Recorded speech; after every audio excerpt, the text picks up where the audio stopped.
Ambitions is a rider. Hey, What's good, everybody? Andrew Lares, Xavier Vasquez. We're back, episode 2, 970 show, baby. We're gonna get into a couple topics. Obviously, we just came back from New York. I had Match out there, brought X down there too. Went out there, had a blast. How you feel about New York, man? it's a quick trip, man. It was fun. It's everything you imagine the city to be. I mean, it was a great time for how quick it was, and awesome experience for us. And we look forward to being back next time. Hopefully, a bigger show. But they put on an awesome event, and look forward to giving you guys a little bit of insight on that, how the match went, how Boo felt. What's next. Looking into the season now after that match, getting a feel for Mendez. I think we appreciate you guys watching the last episode. If ever like to subscribe, make sure all you people that are watching actually subscribe. Yeah, fucking subscribe. I see you guys watching, but don't subscribe, right?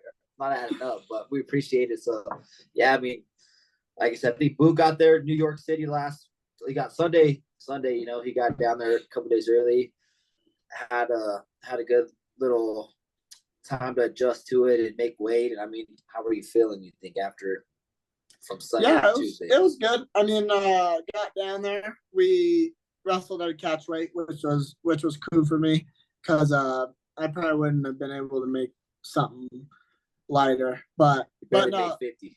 I know that's a big thing. I need to gotta get your stuff under control. That's really big because I was going. It was like a little difficult to make that, but when I got out there, I didn't look that big and strong. I looked like I had just been chilling on the couch. Well, it was. But that's not even, for real. But no, it was good. Went out there and wrestled, got pushed out of bounds, lost, which, good on him. Got the win, he did. And, now it's time to get it back in blood. I mean, I was entertaining the idea of going up to 49, just make it easier, but that shit is dead now. I'm going down 41, baby. The king is back. when I'm right. But I think if anything, I went out there and I showed that you could tell if you watch my matches and see my attack rate when I'm in shape and out of shape, and it's just different, guys. But I'm down to go out there, throw down, toe the line, no matter what. And I've always preached that. So it was got opportunity to go be about it. And I'm wrestling a tough dude, tough cat, So I went out there and didn't get the job done, but got to feel him, and and y'all know what I do when I'm right. But yeah, no excuses or nothing like that. I mean, you got it done. But no, New York was cool. I mean, there are a lot to see, but I think the big thing was the nightlife ain't as crazy as I thought it'd be. That was one thing. It's not as crazy. Yeah, I mean, it's a whole lot of walking too. You're walking up and down. I mean, Boo and I walked a couple miles down the damn strip, and we were just like, this is never ending. And I mean, there was a lot of places to go, a lot of pubs. It's really funny seeing all the accents in New York, though, like all the people talking. I know. The stuff that they say and the way they act is it's everything you imagine it to be. So it was pretty cool, though. And I think a lot of good food places, I would say. Too bad we didn't grow up out the way we imagined. Obviously, we can't do that, but it was very interesting there. Very interesting. I mean, you can't do that. Yeah. I know. It was a cool event, though. He was eating ice cream and shit the whole time. I didn't even get my ice cream, actually. I wanted one. The glizzy with the extendo, the chicken bucket. Yeah. I didn't get no glizzy. There's photo proof of this guy and Zeke having a glizzy. I did have a glizzy. I wanted one, though. Don't get me wrong. I wanted one, but I didn't get it. My glizzy had an extendo on it, too.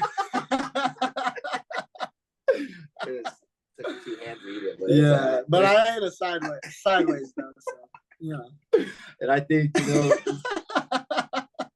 yeah, that was stupid. No, New York was dope. We went and watched the Yankee game. I'm not that big into baseball or nothing, but that was a lot of fun. The bandwagon fans after that one, seeing what the champs look like, you know. I'm more of like a Red Sox guy. Yeah, this fool. It's just a smile on his face after he got a jersey. Free jersey too. I went and stood my ass in line for like 2 hours before the game started while these guys were enjoying food and shit at the bar, and I was sitting there just in line by myself for 2 hours. I ain't even gonna lie, me and Zeke were talking, we're like, we ain't about to pull up till like 10 minutes because I'm not about to be sitting there in line for like an hour.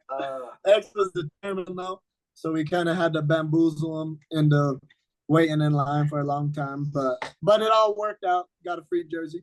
But yeah, from a wrestling perspective, I'm excited to get rolling to the next season and getting locked in. You know, they say a loss will humble you for sure. I think I needed it. I got to tighten up and get back to doing the things that have led me to success. So it is hard too because like it's summer, big match, but like it doesn't really matter. So during season and big tournaments, I'm always dialed in, doing the right things. But this one was a little hard because it's super short notice. I hadn't been doing nothing since the trials, so it was hard to get back into that mode. Yeah, but I think the whole event was an awesome event. Oh yeah, it was dope. Fancy, you know, a lot of awesome people to meet there. You know, I think Neil deGrasse was there. He was on the panel with JB. So a lot of important people that were there to watch the match. And I think, you know, you wrestled to like 10 o'clock at night too, which was pretty late, you know. And that was cool. You could tell the way that the match was going, you know, Boo wasn't firing off the way he normally does. You know, it was he was, you know, everybody was afraid to get tired when you have been training, you know, and that's a big thing. Huffing and puffing, baby. Yeah. He didn't look as tired as I thought he was going to look too. No, that's what pissed me off was because the whole time I was like, all right, don't get tired, Dad. Don't be shooting too much. Get gassed out for everybody. Exactly. In a big event, everybody's watching. They're probably like, this boy even train. So I was trying to avoid that. So I was like, all right, don't shoot till like later in the second period. And then when I got done, I was like, damn, I'm not that tired. And that's what sucks because I'm sure you've gone through it. The worst way is when you lose and you come off the mat feeling like you didn't give it all. You know what I'm saying? And I'm sure all you wrestlers or even fighters, I'm sure you guys know that feeling. That sucks. That's the worst way to go out. So I was very highly pissed off. I mean, the way he was eating leading up to it before he found out he was going to wrestle, I mean, you would have been like, yeah, you are going to gas out. But he looked a lot better than. I know. I was surprised. I wasn't as tired as I thought I was going to be. I think being that high caliber of an athlete helped him keep his gas hanging, you know, J-Robe and then getting ride and coaches for real doing all the right things leading as much as they can leading up to the event. Because on 2 weeks, man, it's a short notice. Yeah. It's hard because when you're going out or not going out, when you're like training, even just like summer training, if you had 2 weeks, you could get there. But it's just hard when you go from nothing to get there. Like I'm talking even from like taking short notice fights and stuff. Yeah. Like if you're like training kind of, you could jump in there and get in somewhat shape. But I think the hard part is that mental battle of being like, okay, you can't get tired. Or when you're even thinking like, man, I can't exert myself all the way because I don't want to blow my gas tank right away. So that's the biggest part. And you don't want to do that. You don't want to ever wrestle like that. Ideally, if I could do it again, redo it, even same exact circumstances, I would just say, fuck it, I'm going to get tired. Well, you get yourself tired thinking about getting tired too. That's the thing. And let me clarify that for y'all. When I say worried about getting tired, I'm not worried about like feeling tired. I'm worried about like getting to the point where you can't even be in your stance anymore and it's embarrassing. That's what I'm talking about. Obviously, you're going to get tired regardless. I'm not talking about that. I'm talking about embarrassingly tired. getting pushed around. Exactly, when you're fucking on skates. Fight back, fuck. But no, it's I was in better shape than I thought I was. So, but I can't wait to get locked back in and get to where when I'm right, and I don't even got to worry about that because then I can shoot 1,000 times. Yeah, and it's gonna do something to help this guy in the future. Now it gives him something to look forward to. Gives all you fans a match to look forward to. Something, you know, maybe create a little rivalry. Like, all right, I'm gonna get you back. I've been saying I'm gonna get you back. Eh? You got this one. You got this one. You may have got this one. We'll just regroup. Come at your ass again. As fucking pit bulls don't die, baby. Come back. But what else are we gonna talk about? But no, it was a fun trip though. I'm very grateful to have a chance to go out there and especially bring my friends, X and my cousin Zeke, my big head cousin Day Day. So that was cool. But yeah, we can move on. Though just before I got there Sunday. Saturday was the Islam Poirier fight. So I was hoping to be able to like see some of them in the airport, but I didn't. But what'd you think about those fights? I think it was it lasted a lot longer than I thought, honestly. I think Poirier fought pretty well, and I think he showed a lot of grit and heart against, you know, Islam, because that he's just a train, you know. Obviously, those dudes are just different caliber of grapplers and fighters. It's hard to beat them, man, and especially being at that age where you're getting older and you're getting ready to check out mentally. It's hard to go. It's hard to get it. I think he did a lot better than I thought he was going to do. Even like in the grappling department, he stopped a lot of takedowns, and Islam is kind of willing to get in there and box a little bit.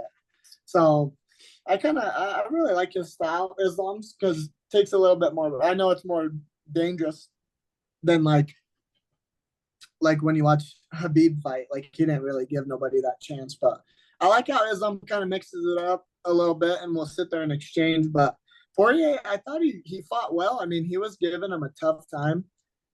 I saw some people had it like 2-2 going into the fifth. I didn't. I thought he won. I thought he won like one round, maybe. Yeah. 1 round, but I mean. But he was banging, though. Yeah. And Poirier was doing a good job of not getting taken down. He stopped a lot of shots. And against the cage, though, as soon as he got against the cage, he's done. Yeah. That's the hard part, especially with those Dagestani dudes. They get you against the cage, and that's when people have a lot of trouble stopping those takedowns. But one thing he was doing really well is that little limp knee. I mean, it works in wrestling, and without shoes on, I can imagine that's hard to take people down if you got that kind of feel. Yeah, that's why I shave my legs, make it nice, more aerodynamic, baby. I just slipped out of those limp knees easy. And I think, honestly, but he had his back taken for like 3 whole minutes in that first round, and he lasted out. I was like, so he got his back, and it's perhaps. No, he fought. I think multiple times that happened to him. If I was Islam, I would have fish hooked his dumb ass. Right to my choke, baby. Get him out of there. But nah, I wouldn't do that. Maybe if the ref wasn't looking. Or if he's on his stomach. You got cameras everywhere. He's on his stomach, though.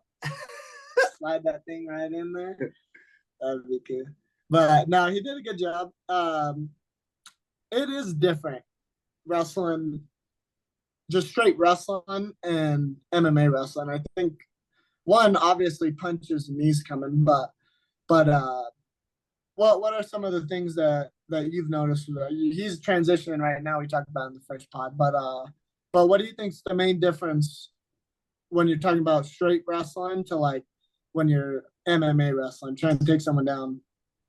I think the biggest fear that get put into wrestlers' heads transitioning is like getting choked out, you know, because, you know, most guys, you go for a double leg, your head's on the head, usually your head's on the outside, and, you know, trying to pick guys up. And now with good jits guys, you got to be careful, guys jumping neck, you know, trying to, you know, put you in awkward positions that just put you in danger. And you may not even be in danger, but they make you feel like you're in danger. So I think that's one thing I noticed against the cage, especially, is it's a lot harder to get taken down or take other people down because they have that fence, helping them. And, when you're getting pushed against the fence, it kind of like your body can kind of move into it. And I think that is a big difference compared to like you could be on having an underhook and get to a dominant position, but as soon as you get your hand split, you got to worry about getting punched in the face. You got to worry about trying to set. You can't really set him when he's against the cage. It's hard to get him off of there, So I think there's a lot.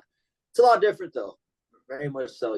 It's kind of easier to get to some stuff, use some punches and stuff. You work against the cage and you start working the body and coming back up and dropping. It's easy to get to your takedowns from there, but I think just trying to shoot for space, you got to be very careful to setting it up in the middle. It's same like Islam. Islam kind of take down for you in the middle of the cage because you can't just shoot from any good fighter, experienced fighter is going to know. Oh, he sees a takedown coming. It's easy to, kind of just matador their way out of there. So I think that's one thing I noticed. You scared of people jumping ghillie, Dustin Poirier style? Yeah, I am. I try to keep my head around the neck, around the gut, or something. The ghillie jump is crazy.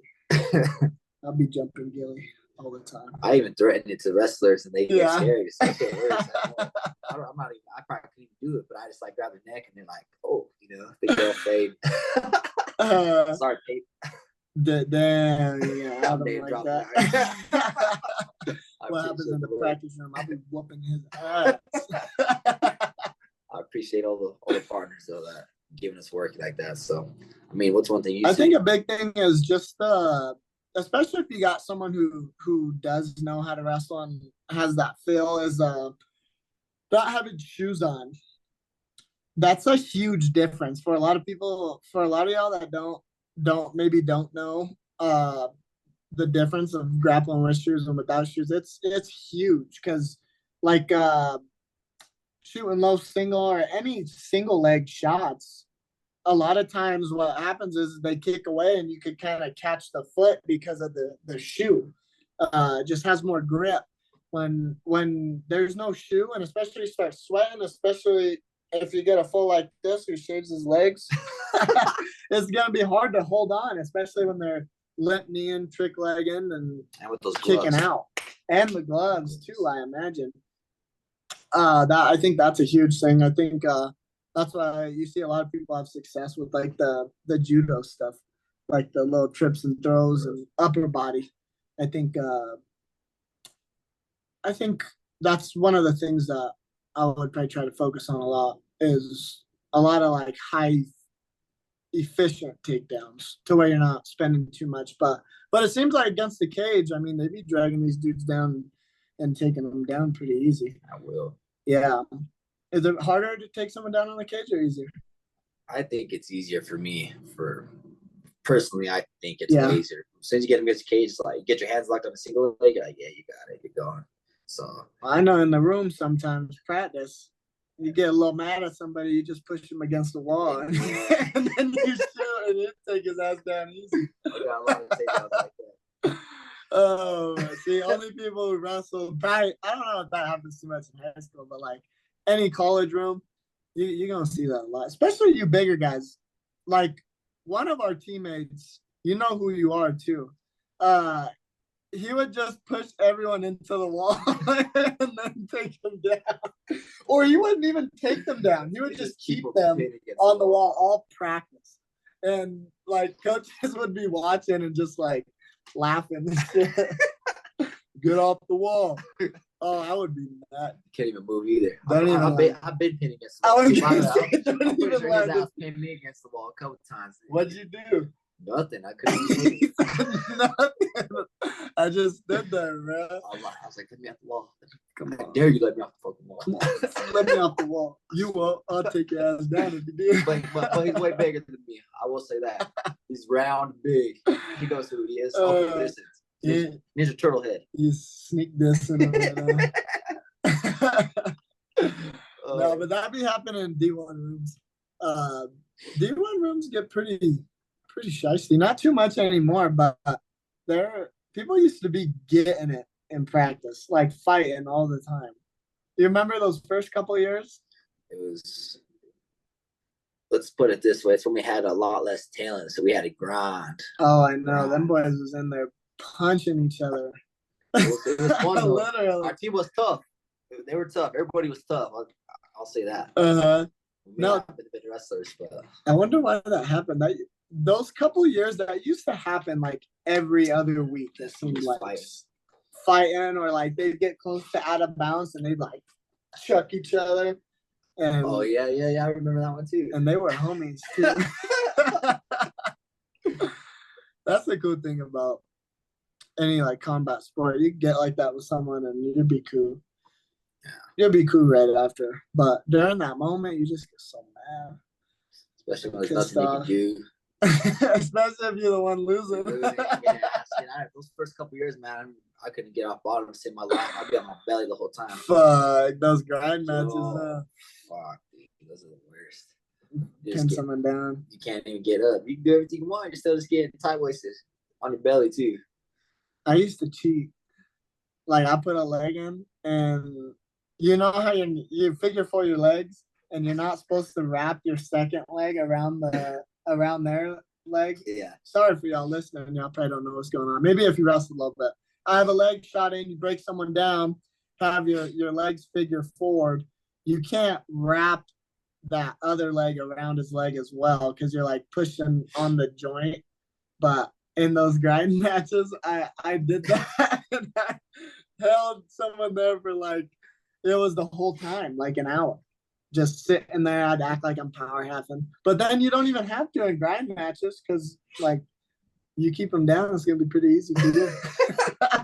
Yeah, try being on the end of that. You never had to worry about that. I know. I didn't even know you couldn't do that. I thought I just figured some shit out. I was like, damn, why do everybody do this? This is easy. You just get your leg in, lock their knee out, they can't get up with this shit.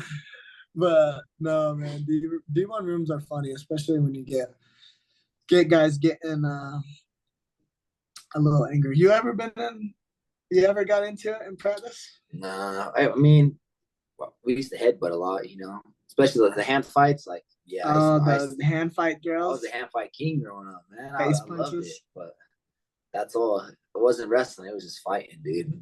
I got a big ass head, so you got to use it. For real. I'd get scratched up and stuff, but it would get rough. I remember one practice, my nose, my eye was all swollen, and there was a little dude that did it too. He knows who he is too. A little shit, like just headbutting straight in my boom. For y'all don't know, we used to do hand fight drills for like a good amount of time, and so you can't shoot, and you're not allowed to like take them down. All you're doing is hand fighting, and back then. Man, our team took that as, all right, boom, boom, boom. You're in there just boxing basically with your forearms. You know, the guy we're talking about used to hold me against the wall. That's what he used to do to me because he didn't want to fight. He didn't want to hand fight. He put me against the wall so I could get my hands on it. That's exactly what that shit started. Really? That's what he did, fool. He's like, I ain't gonna let you hit me. He put me against the wall. So I said, like, scared ass. Fuck it. Big for nothing. All that size for nothing. Oh, that's funny. Yeah. Oh, yeah. Did you see that? Yeah. Those folks too old to be acting like that, honestly. Yeah, it was. But it was. Nate Diaz. It wasn't him though. He didn't get into it. It was his team, and then Masvidal. Masvidal was pulling one of those dudes' hair. I know. I saw that. He was dragging him. His coach got pieced up though. I was kind of jacked up, man. Did Masvidal hit him? No, Masvidal's coach tried to like get into those guys' face. Like after the dudes like do a punch on Masvidal, and that coach, older dude, got hit. Boom, boom. By Masvidal or by one of Diaz's crew? Oh shit! Yeah, they dunked his ass. I ain't gonna lie. I was like, he's an older dude. He's older too, like older. Just like outside. Yeah, after they when they get in that scuffle. The dude swung at Masvidal after he smacked his hand, and then Masvidal's coach stepped up and then like tried to like come at him. Those fools, bing. Damn, started sparking him. That's when Masvidal started grabbing me by his hair. I saw that one where he's like dragging him and pulling him back. The dude with like the blonde ponytail. Yeah, that dude. Yeah, he's the one that hit the coach though. Damn, for real? Yeah, it was pretty fun. I know. It looked like it was a gang of people too. Getting into it. They are too old. Well, Nate already did. He pulled a name. Was like, I don't even want to be at this press conference. And he left. He left. That's so funny. Those dudes are way too old to be doing all that shit. But I mean, we're all gonna watch the fight, so that's cool. I know I was a little more interested now. I probably don't know if I was gonna watch it, but now I think I'm going to. I just hate when fighters kind of drag it out a little too long, like when they be fighting past their. I'm glad that they're fighting each other and not gonna be still trying to fight like young guys, because I hate the biggest one was my one of my favorite fighters was BJ Penn, and man, it was sad watching towards the end when he was just like getting knocked out of every single fight, and because he was the best, he was the legend, man, and then it goes downhill to where you start getting knocked out like 3, 4, 5 times in a row. And I'm like, damn, man, somebody tell him to stop. I just wouldn't want to see my dog Nate get done like that. Hell no. Because I love Nate. That's one of my favorites. I like Nick better, but Nick's fighting again. I know. I was sad about that. He came upstairs. He was like, "Hey, Nick Diaz is fighting." I was like, "Damn."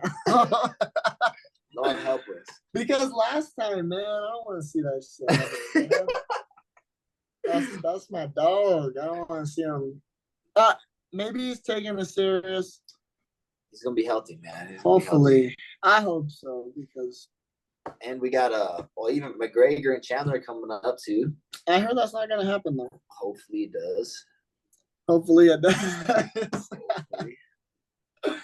Yeah, because then he missed a press conference and they canceled one in Ireland. Yeah, they canceled it, but McGregor's posting like he's still training, so we'll see.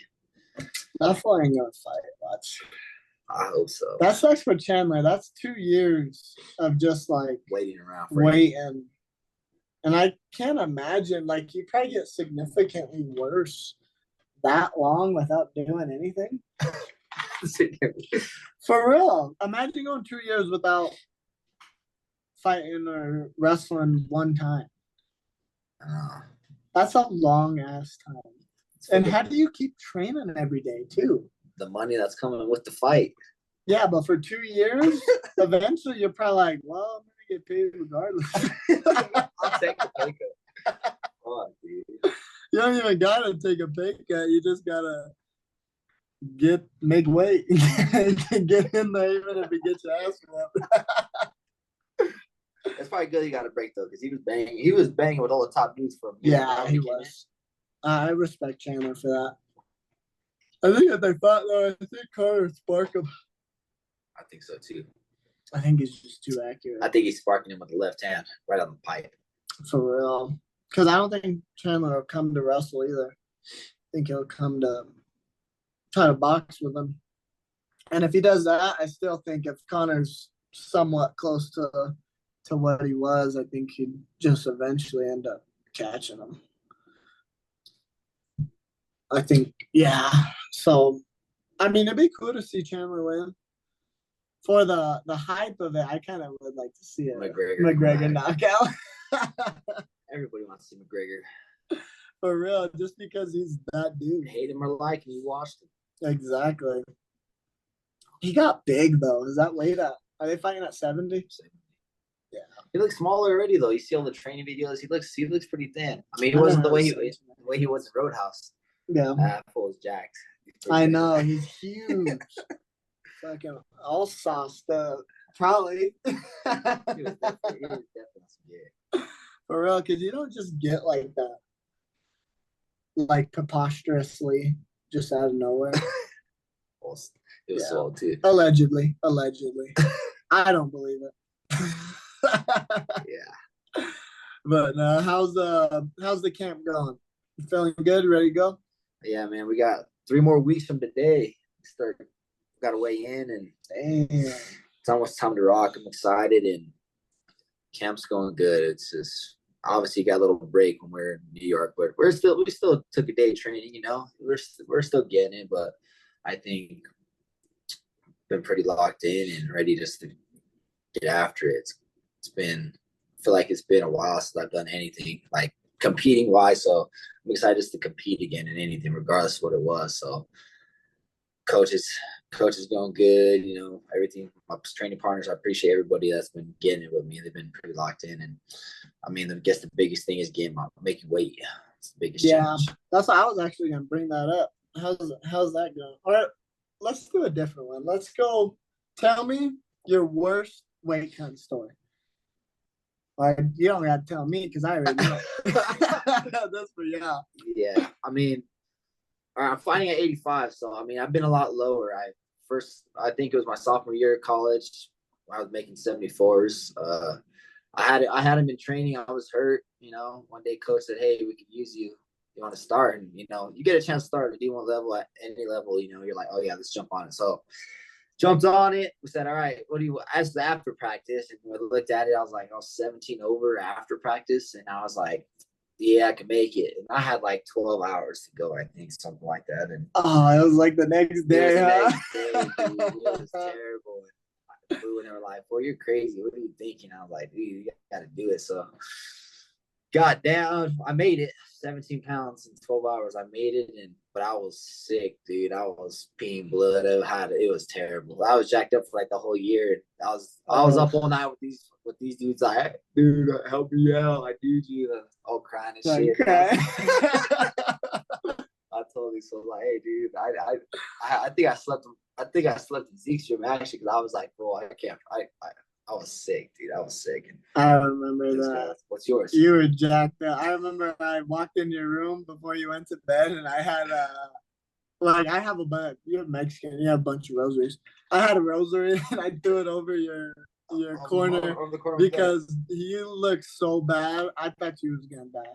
I was like, "Damn, man, you were hurting." So I was like, "Did you?" I ain't gonna actually like that. Did you call a little friend? Yeah, I had a friend. Come take care of you. Didn't even take care of me. Didn't even take care of me. Yes, I remember that. They're like, "Boo could take care of you." I was like, "This boy ain't gonna take care of me." I was like, what do you have to do? He's busy himself. I'm over here about to pamper your dumbass. You need some shit like that. Boo ain't the soft type to be like, "Hey, like, you right, dog? All right. You breathing? You tough, right?" Yeah. You breathing? You all right? Yeah. We did put a rose on the bed. I do remember that shit. You're gonna be all right, man. So what's yours? My biggest one, and not even the biggest one, just the worst one it was my junior year going into Big 12s that first day. I don't know what I was doing. I just started to let my weight get bigger and bigger. Next thing you know, I'm 12 over, or I was 12 over, and it was the night before Big 12s, and I was like, "Damn, man, how am I gonna do this?" Because I think I had Chipotle. Remember we used to always go to Chipotle right before we did our weight cuts. Yeah. And this was as a team. So I went in there, and usually I get something small, and I'm like, "Should probably get something small." And I got up to the line, and I just started ordering. And I started going crazy in there. I had the double meat, everything. Next thing you know, I got a drink too. And then I checked my weight, and I'm like 53. And I'm like, oh. So then I start my weight cut. And this was in Tulsa. So we used to be able to get that room really hot. You remember that? And I'm running, and then the freaking treadmill breaks. So then I'm like, dude, I'm not gonna make it. There's no way I could just like pedal all this weight off. But they ended up fixing it, and I'm running, and I'm taking it like a champ at first. And then we get like the first hour down, and I was like, damn, I'm done. Like, I ain't gonna make it. This. And I remember Moreno was like, trying to motivational speech talk to me. "Come on, man, you got this." And I'd have my hood up, and I got to the point where I was literally just laying on the ground, like in all my stuff. I'd get off the treadmill, I just lay down. They were like grabbing me and dragging into the pedal, and to keep me going. But when I'd be on the floor, I'd be like this, and I was trying to be tough guy, but I was hurting. So then I'd lay down where I'd have my hood like this to the floor so no one could see me. And I was down there crying and shit. I was like, I hate this so much. I ain't gonna make it. But man, they really helped me out. I ended up getting down to like 39.6 or something crazy like that. It's the worst. And oh man, that was so awful. I couldn't like I didn't think I was gonna make it, but Do you win it that year? Yeah, I won it. I won it that year. That year I was cutting weight all stupid all day. I mean, not all day, all year, but yeah, there's one little weight cutting story for y'all. It's about time we gotta wrap this thing up. Make sure you like and subscribe. Don't be a hating. Don't be a player hater. Yeah, don't be a player hater. Give us our like and subscription. So we'll have another one within the next week. I know we took a little break, but yeah, we're busy, man, training and shit. So we'll be all right. But we appreciate y'all. So hell yeah! Until next time, tell your friends. Ambitions is a rider. Hey, breakfast.